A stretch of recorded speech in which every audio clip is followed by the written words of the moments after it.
Hello everyone, welcome to lecture 5. So, the plan for this lecture is as follows. We will see a candidate for perfectly secure encryption, which we call as one-time pad, and we will see the limitations that are imposed by any perfectly secure encryption scheme. So, the one-time pad encryption process, which is also called as Vernam cipher, is very simple. Here the plain text space, the key space and the ciphertext space are all L bit strings, where L is some system parameter which is publicly known to the sender, to the receiver and to anyone who is using this system. The key generation algorithm is going to output a uniformly random key. So, since the key space is the set L bit strings, the key generation algorithm is going to output a uniformly random L bit key. The encryption algorithm is as follows. So, it takes the plain text, which is going to be an L bit string, and the key k generated by the key generation algorithm, which is also an L bit string, and the ciphertext is an L bit string, where the ciphertext is nothing but the XOR of the plain text characters and the key characters bit by bit. And as you can see that this is a deterministic algorithm, there is no internal randomness as part of this encryption algorithm. That means, if you encrypt the same message M using the same key k, you are going to get the same ciphertext. The decryption algorithm is just a reverse operation of the encryption algorithm, in the sense it takes the ciphertext, which is going to be an L bit string, and the key k, which is also going to be an L bit string, and to recover the message, the decryption algorithm just performs the XOR of the ciphertext with the key k bit by bit. So, just to recall what exactly is an XOR operation. So, the XOR operation operates with on 2 bits at a time, and the output is defined as follows. If both the bits are same, then the output is going to be 0, whereas if the bits are different, then the output is going to be 1. That is what is the XOR operation, right. So, in some sense you can imagine that this encryption algorithm does the masking of the message with the key, right. So, the XOR operation has the effect of masking the message bit by bit with the bits of the key, whereas the decryption operation, you can imagine it has the reverse operation of masking, namely unmasking the effect of key from the ciphertext bit by bit by bit. So, the important thing here is that since the XOR operation is kind of reversible here, you can mask the message using the key by performing the XOR operation, and to get the effect of unmasking, you just have to XOR the key from the ciphertext to get back your message. So, now let us prove that this Vernam cipher or one-time pad is indeed perfectly secure, and we can prove its perfect security as per any of the 3 definitions that we saw in the last lecture. So, I am going to prove that Vernam cipher is indeed perfectly secure over the message space of L bit strings, and for this I am going to use the first alternate definition of perfect secrecy that we discussed in the last lecture. Namely, I am going to prove that the distribution of the ciphertext is independent of the underlying plain text in any instance of Vernam cipher. For this, we consider an arbitrary probability distribution over the plain text space and an arbitrary pair of messages M0, M1 belonging to the plain text space as per that probability distribution, which has a non-zero probability of occurrence. And we also pick an arbitrary ciphertext which has a non-zero probability of occurrence. Now, what I am going to prove is that for any M0, M1 that we have picked here arbitrarily, and for any ciphertext C which we have picked arbitrarily here, the probability that M0 is encrypted in C and the probability that M1 is encrypted in C are same, which will prove that our Vernam cipher is perfectly secure. So, now let us first try to compute the conditional probability that if your plain text is M0, what is the probability that the Vernam cipher is going to produce the ciphertext to be little c, right. So, the probability that plain text M0 is going to produce the ciphertext little c is the same as the probability that the key which is used for encryption is this string, namely the key is XOR of M0 and little c. And what is the probability that the key which is obtained by running the key generation algorithm is indeed the XOR of M0 and little c? Well, it is 1 over 2 power L, because as per the syntax of our key generation algorithm, the key generation algorithm is going to output a uniformly random key. So, the probability that that uniformly random key which is obtained by key generation algorithm indeed satisfies the value XOR of M0 and little c is 1 over 2 power L. In the same way, the probability that the message M1 is encrypted in the ciphertext little c is the same as the value of key which is used for encryption is the XOR of M1 and little c. And again, since my key generation algorithm is going to output uniform random keys, the probability that my key is the XOR of M1 and little c is 1 over 2 power n. So, since both these two probabilities are equal, after seeing a ciphertext which is going to be an L-bit string, adversary cannot pinpoint whether it is an encryption of M0 or whether it is an encryption of M1, and hence the adversary will be completely clueless, and that is why this encryption satisfies the definition of perfect secrecy. So, we now have a candidate encryption scheme which is perfectly secure. So, now you might be wondering that if we have a candidate scheme which is perfectly secure, why can't we afford to use it in practice? So, now let us see some of the limitations which are imposed by the one time pad scheme. The first limitation which is imposed here is that key should be as large as the plain text, because the size of the key is L as little l as well as the size of the plain text is also little l, right. This means that if you want to say encrypt 1 GB file, that means if the sender wants to encrypt a 1 GB file, then it has to agree upon a key which is also of size 1 GB, right, which seems very impractical, because in practice we aim to go for encryption process where we can use a very little size key to encrypt long messages. So, that is the first restriction which is imposed by Vernam cipher. The second limitation which is imposed here is that you cannot reuse the same key for encrypting more than one message. That means each instance of the encryption needs a fresh key.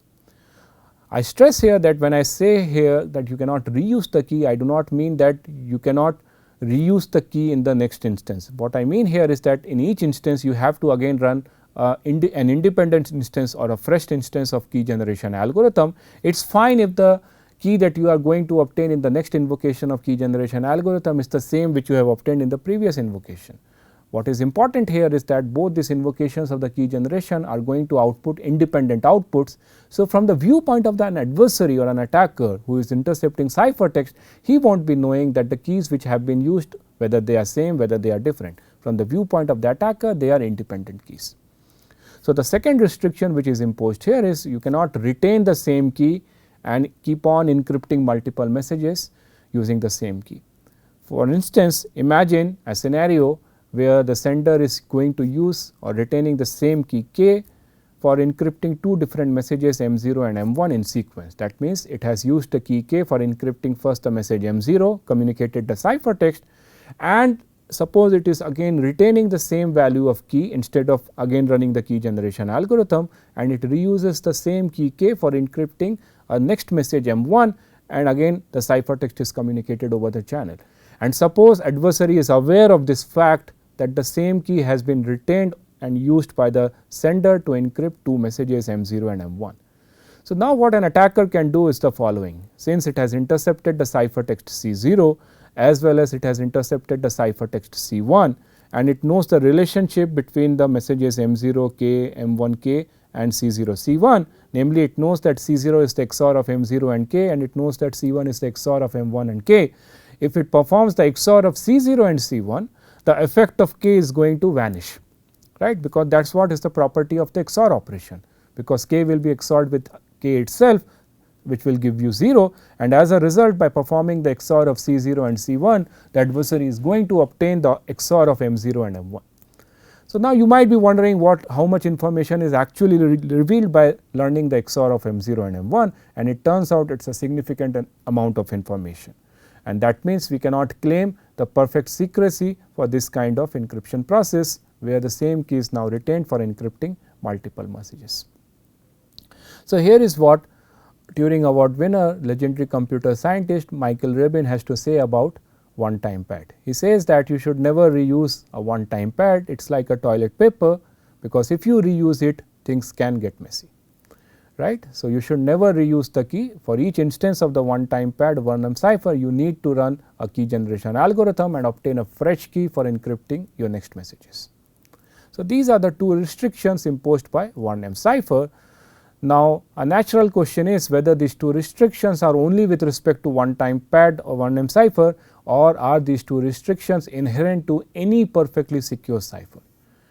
What we are now going to prove is that these two restrictions are inherent for any perfectly secure cipher. Namely, in any perfectly secure cipher, key should be as large as the plain text, and we will also prove that any perfectly secure cipher, each instance of the encryption needs a fresh key. So, let us first prove the first limitation here. So, the theorem here is, imagine you are given a perfectly secure cipher. It need not be one time pad, it could be any perfectly secure cipher. The theorem says that if the scheme is perfectly secure, then the key space has to be as large as the message space, right. So, here is the proof. The proof is going to be by contradiction. So, on contrary, imagine that even though my scheme is perfectly secure, my key space is less than my message space. That means, the number of candidate keys is less than the number of candidate plain text. And for demonstration, here is an example. I am assuming that my candidate plain text space consists of 3 plain text and my candidate key space consists of 2 possible keys. So, now you consider the uniform probability distribution over the message space. That means, you consider a scenario where sender could have encrypted any of these 3 possible messages with equal probability, and you consider a cipher text with whose probability of occurrence is non-zero, right. So, now let me define the set M of C, which is the set of all valid decryptions of the cipher text C.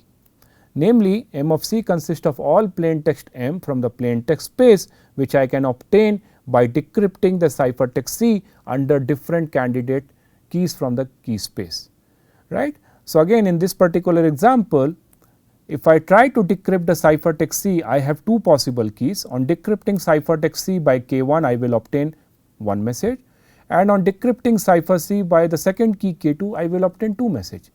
That means, what I can say is that the cardinality of this set M of C is upper bounded by the cardinality of the key space, because that is the maximum number of distinct decryptions you can obtain by decrypting the cipher text C here. And since, as per my assumption, the key space cardinality is less than the message space cardinality, what I obtain here is that the cardinality of M of C is strictly less than the cardinality of key space, which is less than the cardinality of message. What it means here is that there exists at least one message from the message space, plain text space, which can never lead to the cipher text C. That means, on decrypting the cipher text, I will never obtain back that plain text. Again, in this specific example, you can see that the decryption of C can never give you back M3. And that is a violation of the perfect secrecy condition, because the perfect secrecy condition says that if you have a uniform probability distribution over the plain text space, then for every cipher text C which occurs with non-zero probability, it should be an potential encryption of all candidate messages with equal probabilities. Or in other sense, if I see the original definitions of perfect secrecy, what we have arrived here is the fact that we have at least one message is little m, where the probability of occurrence of the little m is non-zero, but the conditional probability that little m is encrypted in the cipher text little c is 0. That means, these two probabilities are not same, and hence that is a violation of perfect secrecy, right. So, that means we have proved that in any perfectly secure encryption scheme, the key space has to be as large as the message space. Now, what is the implication of this theorem? Imagine your key space is a set of all possible strings of length x. That means, my encryption process supports encryptions of x bit strings. That means, the key space is cardinality is nothing but 2 power x, and in the same way, imagine my encryption process supports plain text space of y bit strings. That means, the plain text have to be y bit strings, and as a result, the cardinality of my message space is 2 to the power y. Now, as per this theorem, if my scheme is perfectly secure, I need the cardinality of the key space to be at least as large as the cardinality of the message space. That means, 2 to the power x should be greater than or equal to 2 to the power y, and as an implication of this, I get the fact that x should be greater than or equal to y. That means, the length of the key should be as large as the plain text. So, that is the first limitation of any perfectly secure cipher, namely the key should be as large as the plain text. Now, let us prove the second limitation of any perfectly secure cipher, and I will not be proving it rigorously and formally. I will just give you a very high level detail of the proof here. So, the theorem states that imagine you are given a perfectly secure cipher over the plain text space M and the key space K, then each instance of the encryption process of this cipher should require an independent key to be generated by the key generation algorithm. That means, you cannot retain the same key for encrypting more than one message here. So, now let us again try to prove this using contradiction. So, imagine a scenario where sender retains the same key K for encrypting two messages M1 and M2 in sequence, right. So, it has encrypted message M1, produced the ciphertext C1, communicated over the channel, and then it has used the same key K for encrypting a second message in the sequence, and again the ciphertext is communicated over the channel. And adversary has intercepted both the ciphertext, and adversary is aware of the fact that the same unknown key K has been retained and used to encrypt both the messages M1 as well as M2. What we are going to prove is that if something of this sort happen, then you can never achieve perfect secrecy, right. So, imagine two different sequences of plain text. The first sequence is when the first message is M1 and the second message is also M1, and in the second sequence M dash, the sequences of messages are M1 and M2, where M1 and M2 are different. And imagine that adversary has intercepted a ciphertext consisting of two sequences of ciphertext, where the first ciphertext is C1 and the second ciphertext is C2, right. So, as per the requirement of perfect secrecy, if the adversary has obtained the sequence of ciphertext being C1 and C2, and if adversary has a prior information that the two sequences of messages which could have been encrypted in C1 C2 could be either M1 comma M1 or M1 comma M2, then the requirement of perfect secrecy is that with equal probability the ciphertext sequence C1 comma C2 should be an encryption of M1 comma M1, as well as it should be a potential encryption of M1 comma M2, right. That means, if I consider the left hand side probability here, then I have introduced here two random variables C1 and C2 in boldface, which denotes the value of the first ciphertext sequence and the second ciphertext sequence, and in the same way I have introduced two random variables boldface M1 and boldface M2 to denote the candidate first plain text and the candidate second plain text. So, my claim here is that the probability that your left hand side probability and your right hand side probability can never be same, which is a violation of perfect secrecy. Pictorially, the requirement of perfect secrecy should be that it does not matter whether the first message sequence M1 comma M1 is encrypted, or whether the second sequence of message M1 comma M2 is encrypted using the key. As per your encryption process, with equal probability it should lead you to the ciphertext sequence C1 comma C2, if at all your encryption process is perfectly secure. But if that is the case, that means imagine a scenario where indeed the message sequence M1 comma M1 and the message sequence M1 comma M2 both leads to an encryption ciphertext sequence C1 comma C2 with equal probability under the same key K, then it means a decryption error, because that means that if you decrypt a ciphertext C2 using the key K, then it should be leading you back to the plain text M1, as well as it should lead you back to the plain text M2, which means that there is a correctness error in your encryption process. That means there is a decryption error in your encryption process, which is a violation of the fact that your encryption process is secure, because one of the requirements of any secure cipher is the correctness requirement, which demands that your decryption should be unambiguous.